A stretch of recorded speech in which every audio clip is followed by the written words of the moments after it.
Hi, everybody. So, this is our first lecture for the course, History of Christianity. What I'd like to do is talk about the Gospel according to Mark. This is one of the four Gospel accounts found in the Bible, in the New Testament. We'll say a bit more about all of that. Um, this course is not focused on the Bible. We're focused, as the title indicates, on the history of Christianity, on how that tradition developed over time after its initial formation. But it's important, I think, to include at the very beginning some contact with the Bible, with Scripture, because that's going to be what motivates and drives a lot of what we will study in the course. So let's take a look. So already here we see an image associated with the Gospel of Mark, and that is the lion.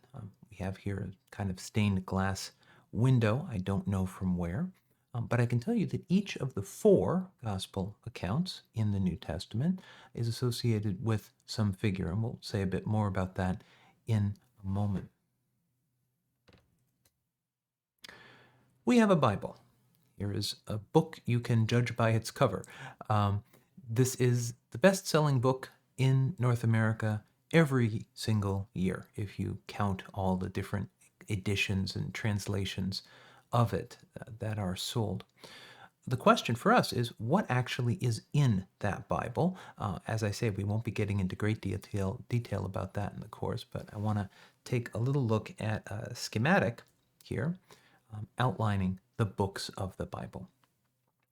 What we call the Bible is composed of two broad parts. In Christian language, this is the Old Testament and the New Testament. What Christians call the Old Testament are the scriptures of the Jewish tradition and consist of 46 books. And there are some differences between Protestant and Catholic Bible translations on this, and some question about precisely how many books there are. But the standard count is 46. You can see here with the different colors that are used on this chart, the main divisions within. We'll start with the Old Testament. The first five books of the Old Testament are known as the Pentateuch. Penta means five, as in pentagon, and Tuch means book, so it literally means the five books. This consists of some really familiar books. The book of Genesis, so the story of Adam and Eve and the Tower of Babel and such things are found in the book of Genesis. The book of Exodus, which tells of the escape of the Jewish people from Egypt. The Ten Commandments are found in the book of Exodus. And then the books of Leviticus, Numbers, and Deuteronomy. And these outline the law of the Jewish tradition. There are famously 613 distinct laws followed by Orthodox practitioners of Judaism. And of course, that includes what we call the Ten Commandments. After the books of the law, the Pentateuch, the five books, we get the historical books, the wisdom books, and the prophetic books. So on our table here, that's the second blue column, the purple column, and the pink column. The historical books tell about the history of the Jewish people from the time of the Exodus from Egypt up toward the life of Christ. The wisdom books are also really well known and much beloved by Christians. This includes the book of Job, J-O-B, the first on the list. So it's not Job, it's pronounced Job. And this is a story of the suffering of a person, a person named Job. And it raises a lot of interesting philosophical and theological questions about the nature of suffering, why God allows suffering. The books of Psalms and Proverbs. Often you might see a Christian New Testament published together with the Psalms and Proverbs. The Psalms are a collection of basically song lyrics. They would have been sung and still are sung during the Catholic Mass and in many Christian worship services. And Proverbs are, as the name suggests, wise sayings. Ecclesiastes, the Song of Songs, the Book of Wisdom, and the Book of Sirach fill out this body of what's called the wisdom literature in the Old Testament. And then finally, in the pink column, you get the prophetic books. So this includes prophets that are very important within the Christian tradition, like Isaiah and Ezekiel and Elijah, Jeremiah. I mean, you can go right down the list here. All of them are important in their way. There were major prophets and minor prophets. The important thing, though, is that the Old Testament, the Jewish scriptures, include a strong emphasis on people who conveyed God's will and message to the people of Israel. Often the prophets stood up for justice. The phrase often used is for widows and orphans, that is, people who did not have legal protection in their society at that time. And the prophetic impulse, we can call it, remains really important within Christianity. In the Muslim tradition, within Islam, the prophet Muhammad takes up that notion of prophecy, of speaking for God. And in Muslim tradition, Jesus himself, Jesus of Nazareth, is regarded as an important prophet. So this word will recur in our class. So much for now for the Old Testament. The New Testament is written between around 50 AD or CE. So AD means Anno Domini, the year of our Lord. And that's an older term that designates the period from the birth of Jesus to the present. Typically today we might use the designation CE instead, Common Era, in our more pluralistic society. The New Testament is composed of 27 books, and that, I think, is not in question. I think that's agreed upon by both Catholics, Protestants, and Orthodox Christians. This starts with the 4 gospel accounts. Now, it's valuable. Now, in fact, we're looking at this so I can move ahead here, get a little bigger image here. I say the gospel accounts. So within Christianity, the gospel refers to the message of Jesus Christ, right? The message of good news. Gospel comes from Old English word meaning literally good news or good story. So when we refer to the gospel of Mark, Matthew, Luke, and John, those are the 4, Mark, Matthew, Luke, and John, we're referring to 4 different accounts of the message and life and person of Jesus Christ. That's why we say the gospel according to Matthew, according to Luke. There is, properly speaking, only one gospel, that is the message and person of Jesus Christ, and then there are 4 different accounts of it, so according to these 4 authors. And we'll say a little bit more about those in a moment. This is followed by the book of Acts, which is written by the same person as the Gospel of Luke. So Luke Acts are thought of together. Acts is a kind of story of the early church, of what happens immediately following Jesus' death, and Christians believe in his resurrection.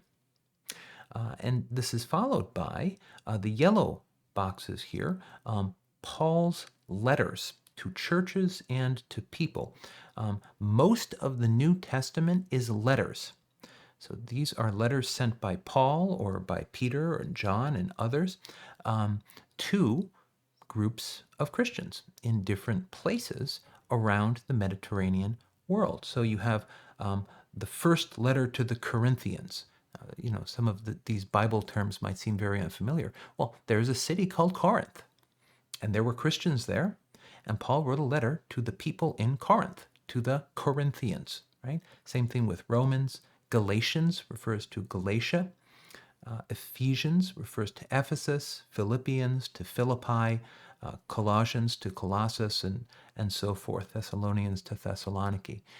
So all of those are just references to the names of cities where there were Christians, and Paul wrote them letters. This is followed by the general letters in green here, who are just by other authors than Paul. The last book of the Bible and of the New Testament is what is called the book of Revelation. Sometimes it's called the Apocalypse. This is a vision had by John. Scholars aren't sure exactly who this John is. Sometimes it's thought to be John, the gospel writer, but it is a vision of the end of the world.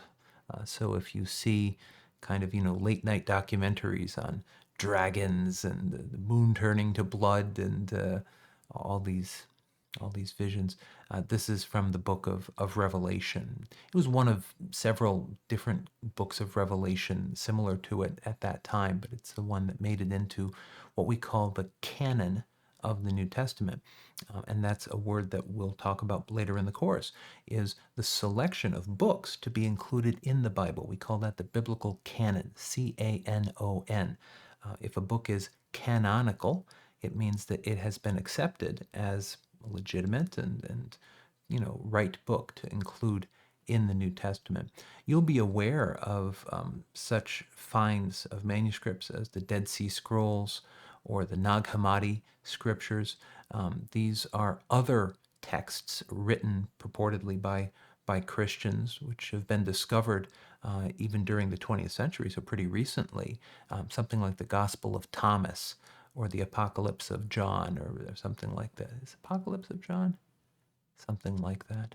Gospel of Thomas is the most famous one. It's the most complete of those works. And so those are works by Christians which were not included in the Bible. And of course, there's been a lot of discussion about whether that was the right decision and so forth. But here we have the 27 books of the New Testament, including 4 Gospels, the rest of it mostly letters.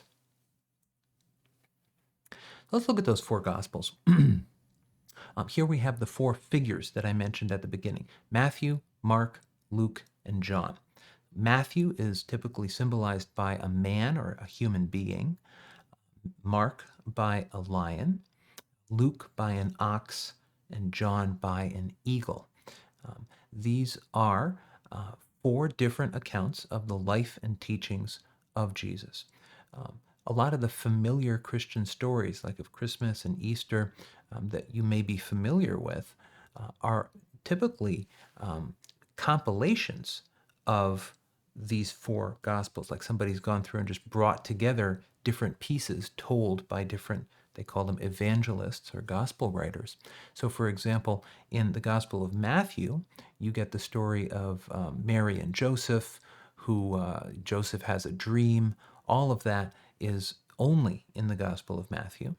In the Gospel of Mark, you have no story about Jesus' young life. I mean, we begin around the time he's 30 or so. In the Gospel of Luke, you get John the Baptist, an emphasis on John the Baptist. You get Mary is emphasized very much in the Gospel of Luke. Luke is known for emphasizing women and people who were not always recipients of full justice in the society of that time. These 3 Gospels together, Matthew, Mark, and Luke, are called the Synoptic Gospels. Optic means vision, right? So if you go to an optometrist, you're going to get a pair of glasses. Syn means together, S-Y-N, like a synthesis. So synoptic means a common vision, the same vision, right? And we'll see in just a moment that the content of Matthew, Mark, and Luke is very similar and overlaps a great deal. John's gospel is entirely different. It's a whole different tradition. It's called the Johannine Tradition. You have Johannes there in the Latin, referring to the author of the gospel.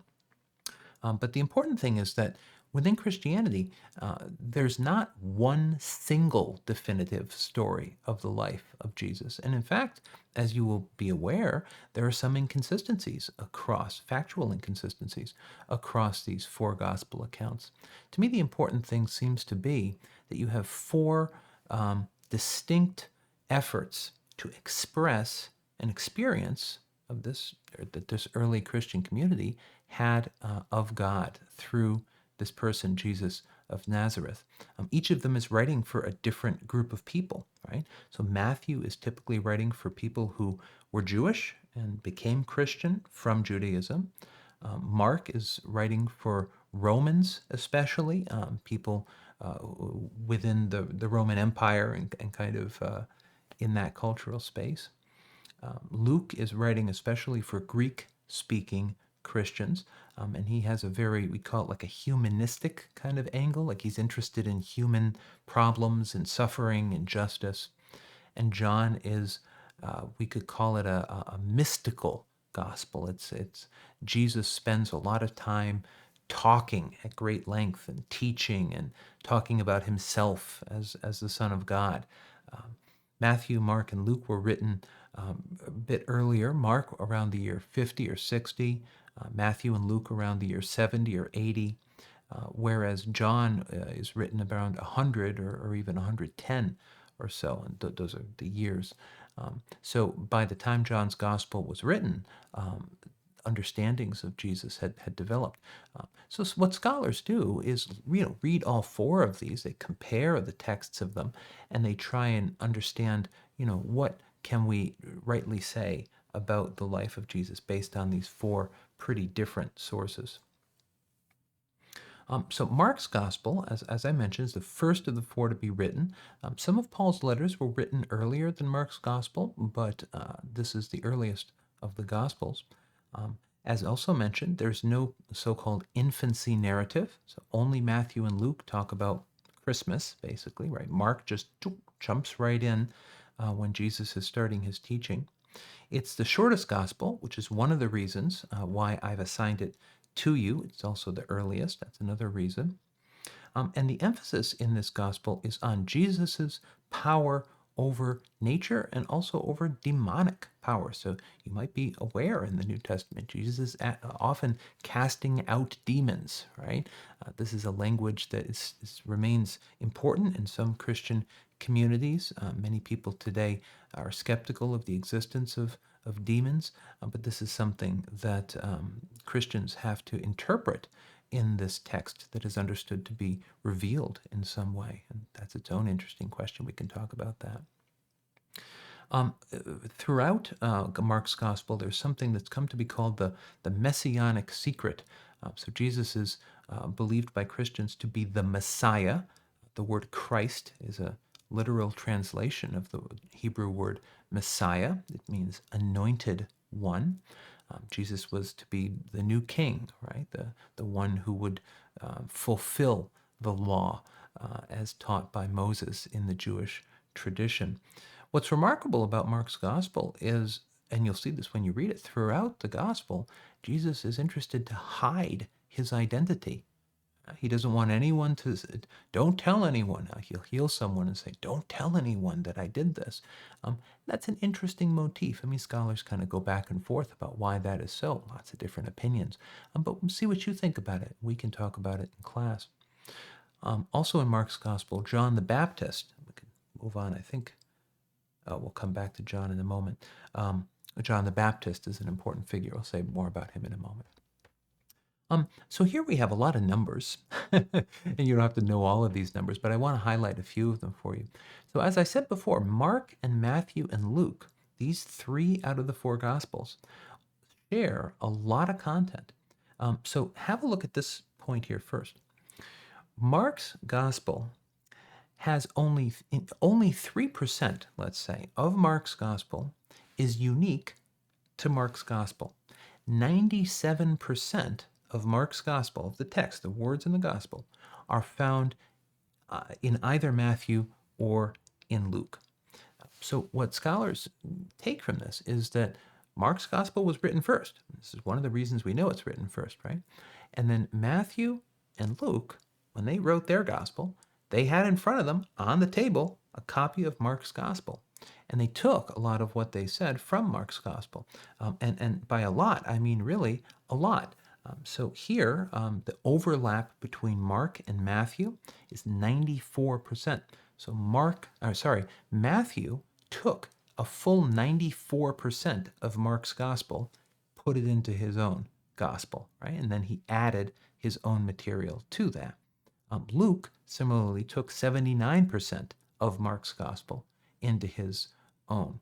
So this is why we know that Mark's gospel was written first, and also one of the big reasons why We call these the Synoptic Gospels because they share a lot of content. The interesting thing for scholars is to look at the differences, right? Because when you look at the differences, then you're able to say, oh, well, what can we learn about the specific interests of this author, of Matthew or of Luke, by seeing how that author worked with the text of Mark.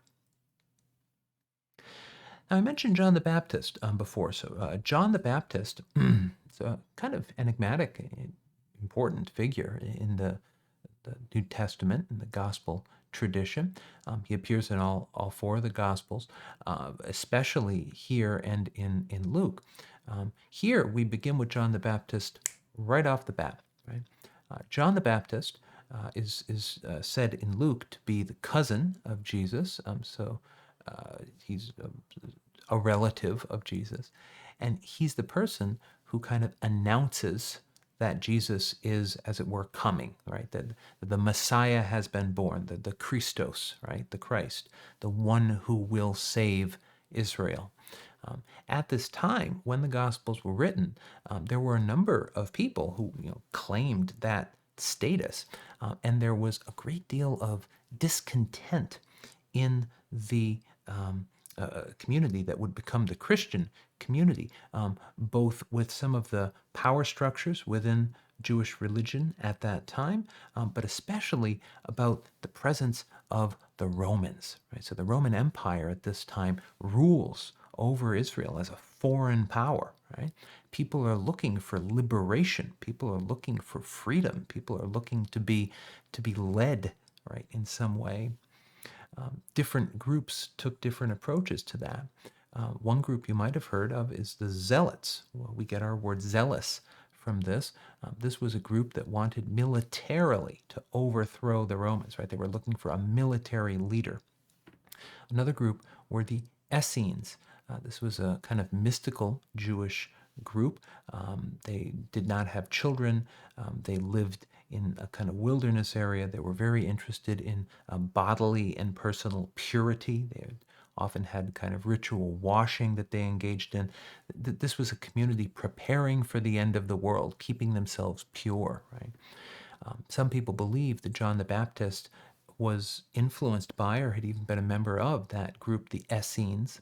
And so his practice of ritually washing people, of dipping them into the water, right, and baptizing them, hence John the Baptist, was an expression of that group, the Essenes, in early Judaism.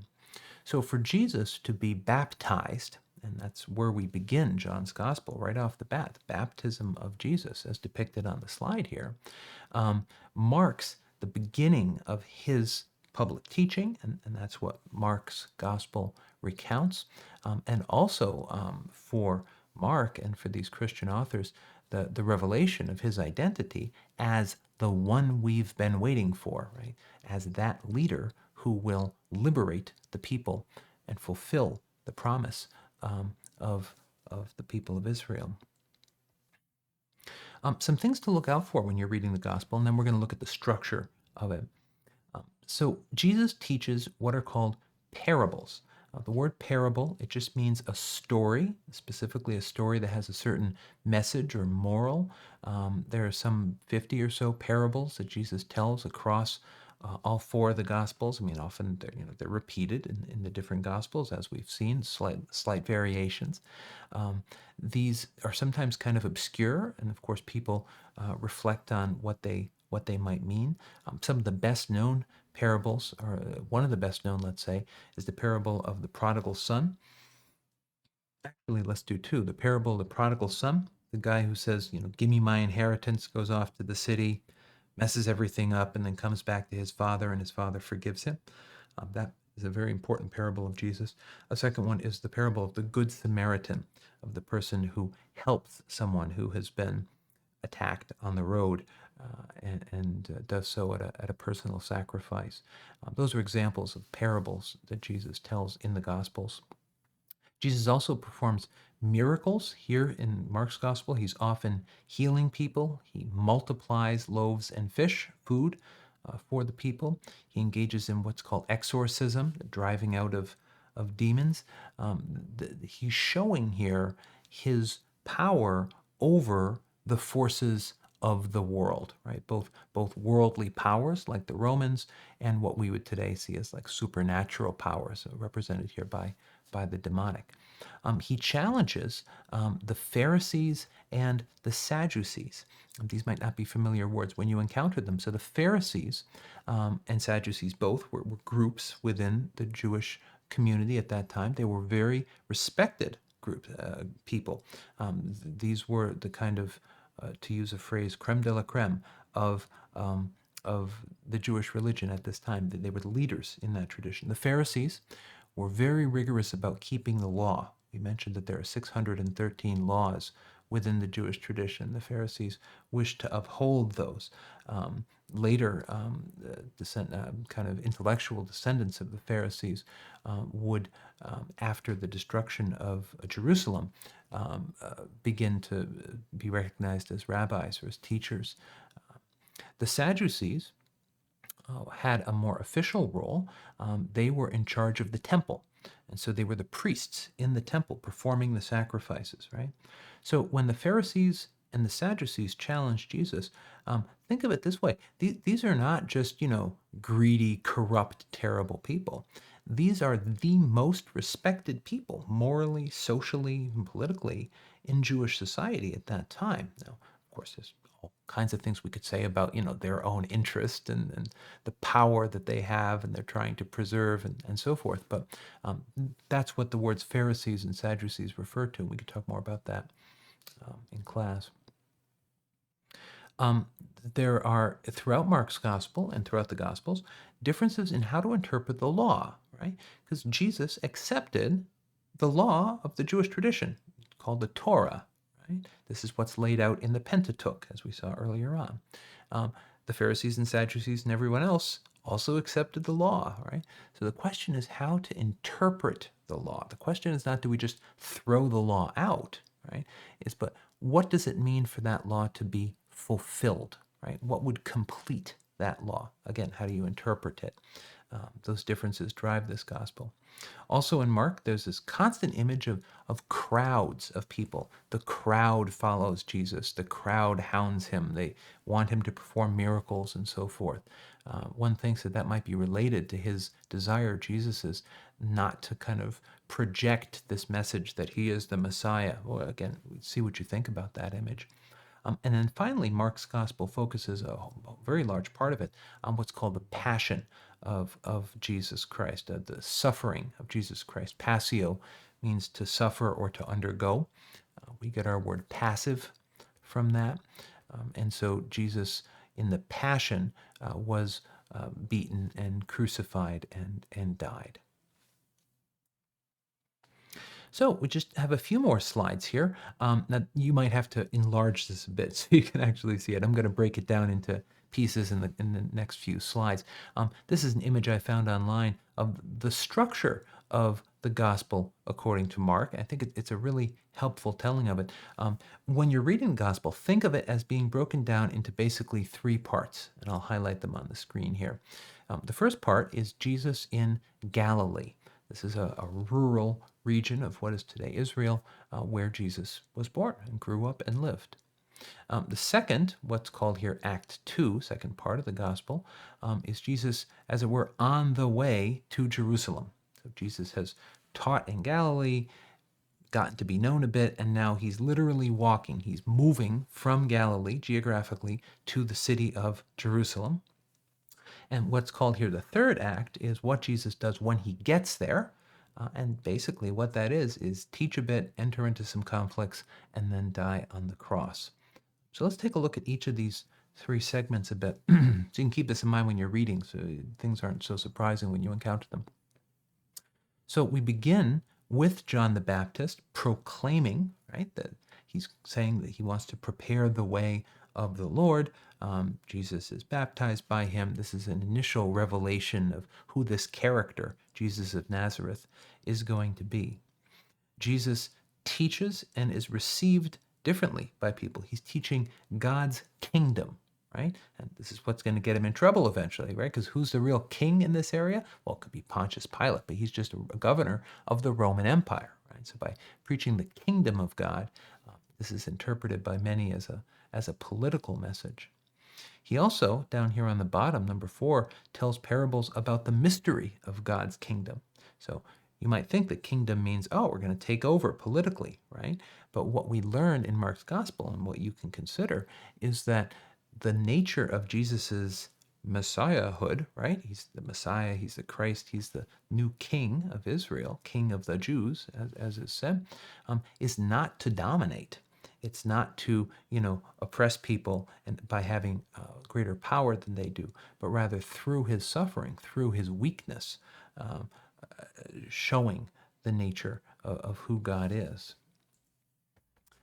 This continues in Act 2, so-called on the way, right? So he leaves Galilee. He's made his big splash. I mean, he's teaching, he's performing miracles. People are getting to know him, right? But now he is traveling.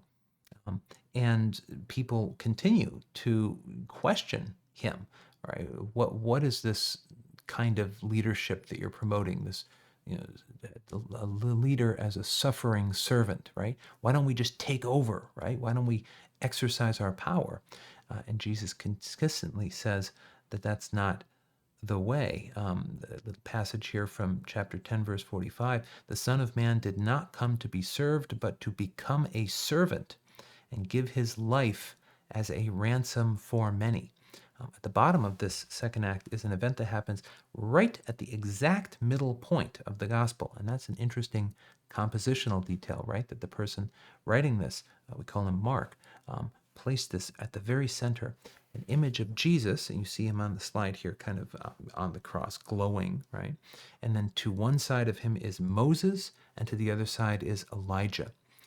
Moses and Elijah are key figures in the Jewish tradition, and they represent, respectively, the law, Moses, 613 commandments, and the prophets, Elijah, that pink column with all the books that we saw, right? So for Jesus to appear with Moses and Elijah is a symbolic way of saying this person, Jesus of Nazareth, is fulfilling, is illuminating, right? Is bringing to light the nature of the law and the prophets. He's bringing those together in his own person and mission, right? So we see here how important the Jewish background is for understanding the identity of Jesus of Nazareth, called the Christ, for the early Christian community. And then our last portion of the gospel here is what's called here how Jesus becomes king. I mean, he enters Jerusalem, he cleanses the temple, so that there's a kind of dramatic action where he takes up a cord as a whip and overturns the tables of the money changers. We can talk about that in class. He challenges the leaders of the people in Jerusalem, and this leads to his crucifixion and his death. And we've already called this the Passion. At the very end of this section, chapter 16, verse 8, some women who come to the tomb to tend to his body find that the stone has been rolled away and that Jesus is not there, and they run away in fear. Here's our last slide, and the last thing I want to comment on. So check this out. This is one of the most interesting things I think. I've always thought it's one of the most interesting things in studying the Gospels. The ending of the Gospel of Mark. So we prepare these texts that are published in the Bible as the Gospels based on a certain number of ancient fragments, manuscripts. We go back as early as we possibly can, right? And as you can imagine, great care is taken with this. You've probably heard, there are errors in copying and this kind of thing. Indeed, there have been. And indeed also, however, a lot of those have been rooted out over the years, right? As we find older and more accurate manuscripts. Our oldest manuscripts of the Gospel of Mark, all of them, end at chapter 16, verse 8, with the women who come to tend to Jesus' body in the tomb running away afraid and don't tell anyone, period. End of story. Kind of anticlimactic, right? Because you're like, wait a second, if they didn't tell anybody, how did the church get started, right? And it's kind of a downer, you would say. Um, this sentiment seems to have been shared by later copyists of the Gospel of Mark. So later on, hundreds of years later on, we find chapter 16, verses 9 to 20.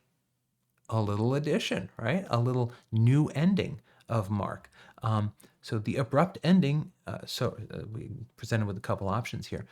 In this ending, Jesus appears to his disciples and they go forth and they proclaim the good news, and you end on a kind of happier note. But the question for us to ask is, what's the significance of this difference? I mean, what difference does it make to end the gospel on a quote unquote downer, Jesus is dead and that's it, um, as compared to an ending such as we have now published in our Bibles. It's always noted that this was added later, of Jesus, appearing and but the resurrection, right? It seems to make all the difference in the world, doesn't it? But it's very interesting to look at the text of the Gospels in this way, and this is why I'm emphasizing it, right? It's not that we just, downloaded this book and there it all is, right? The Bible is a project. The Bible is a constantly ongoing project of thousands upon thousands of people who've devoted their life to really working out what the text says and how it should be interpreted, what it means. All right, friends, so that's what I have to say about the Gospel of Mark, one of the Synoptic Gospels, one of the 4 gospel accounts in the New Testament. And I am looking forward to discussing this with you in class. Be well.